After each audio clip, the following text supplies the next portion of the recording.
좋아요, 구독! 네, 오늘 시장을 주도하는 업종과 이슈에 대해서 심층 분석해보는 마켓 로드맵 시간으로 넘어가 보도록 하겠습니다. 어제 우주경제 강국으로 도약하기 위해서 6대 정책 방향을 제시했는데요. 이와 관련한 관련주들 살펴보도록 하겠습니다. 교보증권 스마트 영업부 사영관 차장님 나와 계십니다. 어서 오세요. 네, 안녕하세요. 네, 어제 정부가 우주 강국을 위한 로드맵 발표를 했는데요. 올해 누리호와 다누리의 성공적인 발사로 인해서 7대 우주 강국으로 우리나라가 올라섰다고 하는데 이번에 우주항공청을 설립한다고 해요. 그 입지를 공고히 할 전망이라고 하는데 이 프로젝트에 대해서 자세하게 설명해 주시죠. 이게 뭐 새로운 내용은 솔직히 아니에요. 그동안에 이제 해왔었던 100대 국정과제로 포함이 됐었던 내용들이죠. 다만 이제 그런 부분들에 대해서 디테일하게 세부 내용들이 발표가 되면서 각 기업들의 종목의 주가를 조금 더 탄력 있게 만들어주는 요인들이 되고 있는 것 같고요. 일단 대통령 특별법입니다. 우주항공청을 신설한다고 하는데 이 우주 강국으로 도약을 더 하겠다라는 의지를 분명히 하고 있는 중요한 포인트가 될 것 같고요. 그러면서 우주 시대가 지금 전 세계적으로 개막이 되고 있어요. 이게 아직까지 어디 먼 나라 얘기가 아니고요. 꿈에서나 보던 얘기가 아니고 실제와 구체화가 되어가고 있는 그런 과정에서 우리나라도 지금 방산이라는 것을 필두로 해서 굉장히 우리나라의 K방산 위험을 전 세계적으로 알렸어요. 그런 게 이제 유럽으로의 수출이 교두보가 됐던 건데요. 그런 것들을 바탕으로 해서 결국은 발사체라던가 저궤도 위성 이런 쪽에서도 더욱더 두각을 나타내고 기술력을 보유를 해나가겠다라는 출범 준비의 본격화가 이루어진다라고 생각을 하시면 될 것 같습니다. 일단 신속한 우주 개발 수행을 위해서 우주항공청장에게 모든 것들을 위임할 것이다라고 보도 자료가 나오고 있어요. 그렇게 되면 조직 구성부터 급여, 인사까지 자율적인 권한을 주면서 정말로 필요한 기술들을 빠르게 개발하고 상용화시켜 나갈 수 있는 그런 권한들을 내려줄 것으로 조금 업계에서는 기대를 하고 있습니다. 네, 전 세계적으로 우주 시대가 지금 개막 준비에 한참인데 우리나라도 방산과 더불어서 이 우주 시대 출범 준비의 본격화의 전망에 대해서 이야기를 나눠주셨습니다. 현재 한국항공운주연구원 중심으로 해서 이제 우주 중심의 이 민간 분야로 이동을 하게 된다라는 이야기가 있는데 전 거래일에 이어서 우주항공 관련주가 오늘까지 좀 강세 이어가고 있습니다. 현재 관련주의 움직임도 짚어봐 주시죠. 네, 일단은 우주 시장 이 사실 조금 전만 하더라도 민간 주도가 아니었어요. 이게 국가 주도 하에 프로젝트가 많이 수행이 됐었는데 이런 흐름들이 지금 미국 쪽을 위주로 해서 바뀌고 있죠. 스타트업들이 갑자기 나와서 저궤도 위성 쪽에 기술력 보유한 업체들, 뭐 나사라던가 이런 쪽들로 정말 기술력 있는 부분들을 바탕으로 해서 부품을 공급하고 제조하고 이런 기업들이 나타나고 있다는 거예요. 그만큼 우리나라는 아직까지 이러한 부분에 있어서 규제라던가 철폐 이런 부분들을 완벽하게 더 해나가기에는 조금 더 시간이 필요할 것 같아요. 이번에 대통령 특별법에 의한 우주항공청 설립이 그 계기가 꼭 되었으면 하는 그런 바람을 가지고 있고요. 일단 우주시장 조사업체인 스페이스테크 애널리스틱스 보고서를 보게 되면은 2030년도에 글로벌 우주 기업이 한 1만여 개 이상이 될 것이다라고 관측을 하고 있고요. 그 기업들의 전부 가치를 합쳤을 때에는 10조 달러 이상이 될 것이다라고 추산을 하고 있어요. 그만큼 빠르게 우주항공 산업이 개화가 되면서 속도가 점진적으로 더 빨라질 것이다라고 예상을 하고 있는 거죠. 그러면서 이게 정부 주도로 해서는 결국 한계가 있습니다. 그렇다 보니까 정부는 규제를 풀어준다거나 이런 부분에 있어서 중심적인 역할을 해야 되고요. 민간 주도로 기술을 개발하고 정부에 쌓여있는 캐캐묵은 기술들을 다 이전을 시키면서 더욱더 발전시키는 윈윈 구조로 가야 되겠다 이런 말씀을 드리는 겁니다. 일단 스페이스 X 같은 경우가 대표적인 민간 주도 기업이죠. 재사용 발사체로 인해서 발사 비용, 이 로켓을 발사하는 데 있어서 가장 문제가 되는 게 발사 비용이에요. 그런데 이 일론 머스크라는 사람이 참 한편으로 괴짜기도 하지만 대단하다라고 생각을 하는 게 이 발사체에 대한 팁을 얻기 위해서 러시아를 직접적으로 몇 번 찾아가서 이러한 기술들을 결국에는 개발에 성공한 겁니다. 그래서 그러한 부분들은 충분히 기술력으로서 인정할 만한 부분이 있다라고 보시면 될 것 같고요. 그러면서 발사체 비용이 획기적으로 낮아지니까 이런 것들이 정찰, 통신, 위성용, 항법 이런 쪽으로 전부 다 커지게 된 거죠, 시장이요. 그만큼 빠르게 기술력을 설파하는데 선구자적인 역할을 2차 전지 전기차처럼 그런 역할을 역시나 좀 해줬습니다. 위성 외에도 우주선 발사라던가 우주 호텔 그리고 민간 국제우주 정거장 건립 이런 것까지 전부 다 우주와 관련된 산업으로 볼 수가 있어요. 그런데 우리나라 같은 경우에 해양 플랜트라던가 이런 플랜트 쪽에 굉장히 강점을 가지고 있어요. 그럼 우주같이 척박한 환경에서 만약에 이런 건립들이 일어난다라고 했을 때는 지금 굉장히 러우 전쟁의 여파로 인한 러시아 쪽의 이제 우크라이나 공격 쪽으로 우크라이나 재건 관련주들로 또 테마가 묶이고 있잖아요. 이런 것들이 결국에는 우주 정거장 건설 테마 이런 쪽까지도 확대가 될 수 있는 부분들 여러분들은 염두에 좀 두셔야 될 것 같고요. 일단 국내에서는 고체 로켓에 대해서 국방부 그리고 액체 로켓은 과기부가 발주하는 이런 공공주도였어요. 그런데 이런 것들이 이제 민간 쪽으로 조금씩 옮겨지기 시작하면서 기술들을 한국항공우주연구원에서 민간 기업 쪽으로 이전을 해주고 있죠. 그래서 이러한 것들이 좀 발판이 되어서 민간 기업 주도의 기술 발전이 빠르게 일어날 수 있을 것으로 좀 기대를 합니다.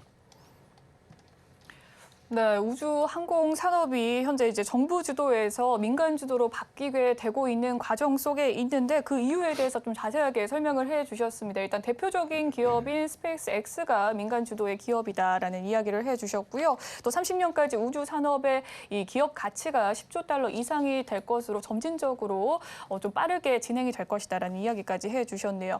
국내 우주 기술의 이 시장 규모는 우주 항공청 설립을 시작으로 향후 5년간 3배 가까이 또 확대될 것으로 보입니다. 특히나 증권가에서는 단기적인 상승이 아닌 또 중장기적인 추가 상승 재료로 또 작용할 것으로 보고 있는데요. 향후 특히 어떤 섹터가 두각을 드러낼 것이라고 보십니까? 일단 아무래도 적에도 위성 쪽을 봐야 될 것 같고요. 향후 5년에 3배 규모 안 됩니다. 더 커져야 됩니다. 이 정도 가지고는 안 되고요. 왜냐하면 지금 당장 숫자가 많이 나오고 있다라고 하면은 5년에 3배도 굉장히 큰 성장률이에요. 하지만 우리나라는 이제 초기 단계입니다. 그렇기 때문에 5배, 3배가 아닌 10배, 20배로 가야 된다라고 저는 좀 생각을 하고요. 그런 관점에 있어서는 일단은 글쎄요.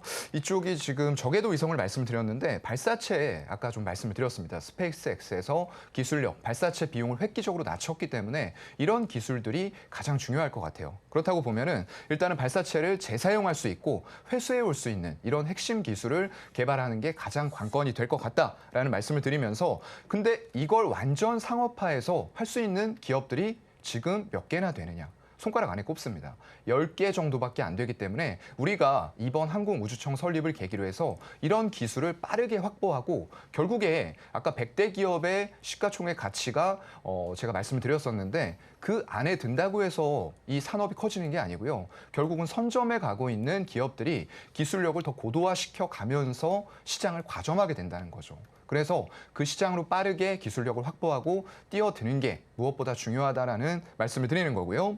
그런 관점에서는 일단 이번에 좀 긍정적인 부분들이 있었어요. 일론 머스크가 대통령하고 이제 화상 면담을 하면서 테슬라의 기가팩토리 한국에다가 좀 건립하는 게 어떻겠냐 이런 식의 내용이 있었고요. 그거에 대해서 윤 대통령이 좀 화답을 했죠. 스타링크 인터넷 방송, 인터넷망 이런 것들을 협력하면 어떻겠냐라는 언급이 있었습니다. 그래서 결국에는 이 인터넷망을 오직 세계 각지에서 어느 곳에서나 음영 없이 사용할 수 있는 이런 기술력이 바로 적외도 위성을 쏘아 올려서 그것과 초고속 통신망을 세계 각지에 연결해주는 이런 기술이거든요. 그래서 그런 부분들의 고도화가 적외도 위성을 바탕으로 해서 좀 필요하겠다라고 생각을 합니다.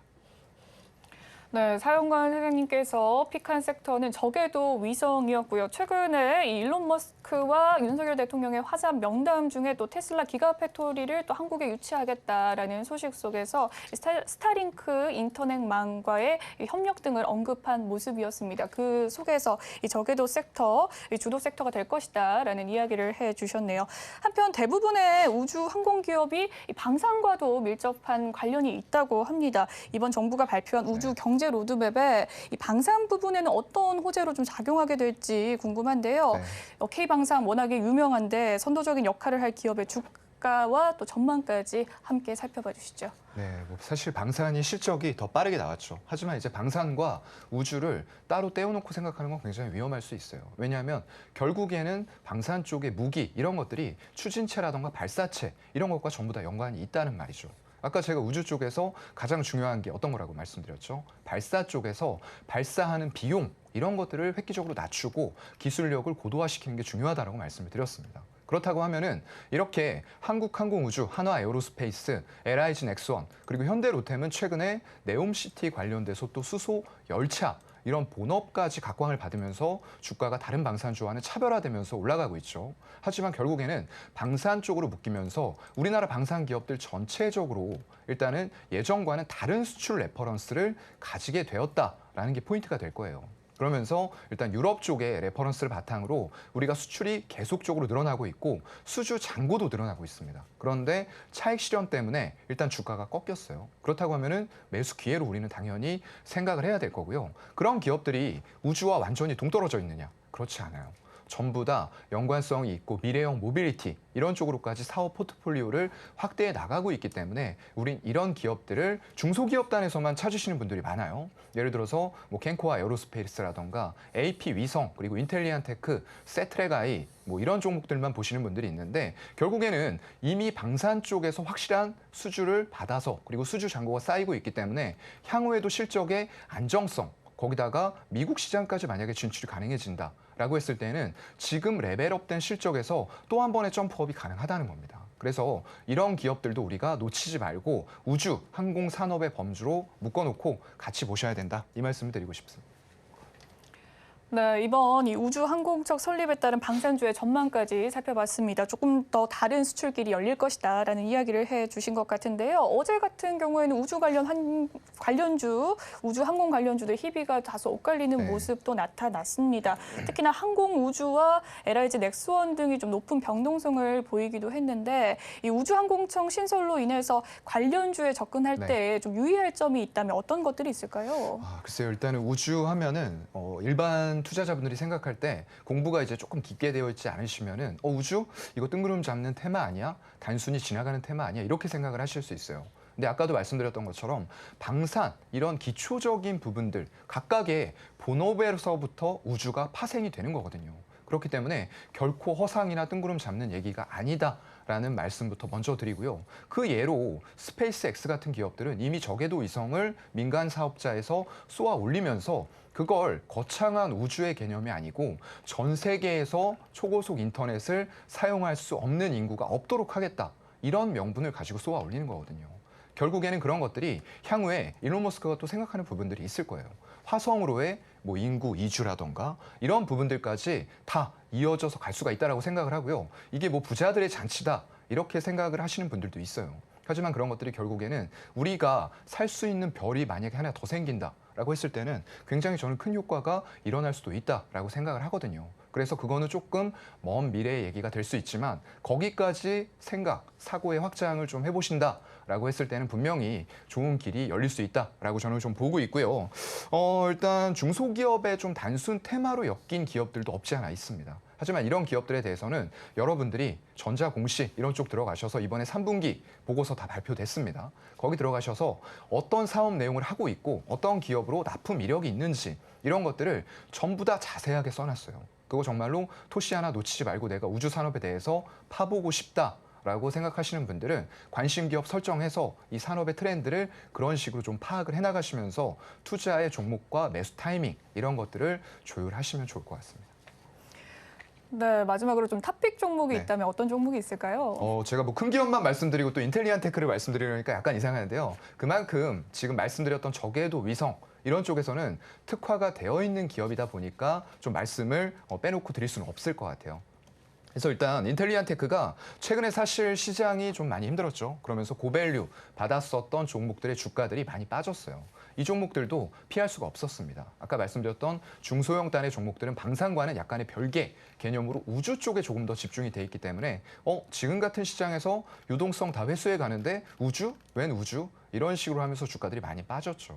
하지만 이제는 우리가 다시 봐야 될 만한 지표들이 나오고 있었잖아요, 이미. 1차 CPI가 10월 CPI, 미국에서 일단 인플레이션이 피크아웃 1차적으로 됐다라고 확인이 됐고요. 그 뒤에 나온 미시간 인플레 지수, 이런 기대 인플레도 지금 조금씩 꺾였다라는 게 나왔어요. 그러면 우리가 한 번 더 확인해야 될 부분들은 12월 1일에 미국 현지에서 발표되는 개인 소비 지출, 과연 진짜 소비가 감소되나? 연준이 원하는 대로 미국인들의 소비가 감소가 되는지 한 번 더 체크하셔야 되고요. 12월 14일에 현지에서 발표되는 11월 미국 CPI도 한 번 더 확인하셔야 되겠죠. 거기에서 만약에 연쇄적으로 정말 의미 있게 인플레가 꺾이는 모습이 나온다라고 했을 때는 모두들 경기 침체를 얘기하고 있어요. 하지만 그 경기 침체가 오도록 연준이 내버려 둘까? 이제 저는 그 생각이 머릿속에서 좀 떠나지는 않는다라고 생각을 하고요. 그런 관점에서 봤을 때는 일단 인텔리안테크는 원앱이라는 곳과 굉장히 협업을 잘하고 있어요. 저궤도 위성 분야에서는 최고의 기업이기 때문에 이런 곳과의 시너지 효과를 극대화시킬 수 있는 지금 그런 시점에 다가왔다라고 생각이 되고요. 추가적인 고객사 확보라던가 향후에 시장이 정말 좋아진다라고 했을 때는 이런 위험 자산, 주식 쪽으로 안전자산에 가 있는 자금들이 차근차근 이동을 해올 겁니다. 거기다가 우리가 투자자들이 기대하고 있는 만약 연준의 피벗, 금리 인하 쪽이겠죠. 그런 부분들까지 같이 일어난다고 했을 때는 신규의 유동성들이 추가로 위험자산 시장에 유입이 될 수 있는 조건들이 만들어지는 거예요. 지금 그런 거 없다. 연준에서 외파적으로 얘기하지만 올지 안 올지는 아무도 모르는 거거든요. 그렇기 때문에 아까 제가 말씀드렸던 그런 경제 지표들을 체크를 하시면서 조금은 우주 산업에 대해서 너무 숫자가 나오고 이런 이유에 들어가면은 이미 주가가 2배, 3배, 5배 올라 있습니다. 그럼 거기에서 투자하기가 망설여지죠. 그럼 향후에 어떻게 되죠? 2차 전지처럼 또 가는 거죠. 그렇기 때문에 선제적으로 우리가 그런 기업들을 파악하고 산업의 트렌드를 파악해서 이런 시장의 흐름까지 같이 돌아설 거다라고 판단이 됐을 때는 과감하게 이런 쪽에 대해서 투자를 하는 것도 필요하겠다라는 말씀드리겠습니다. 좋아요, 구독!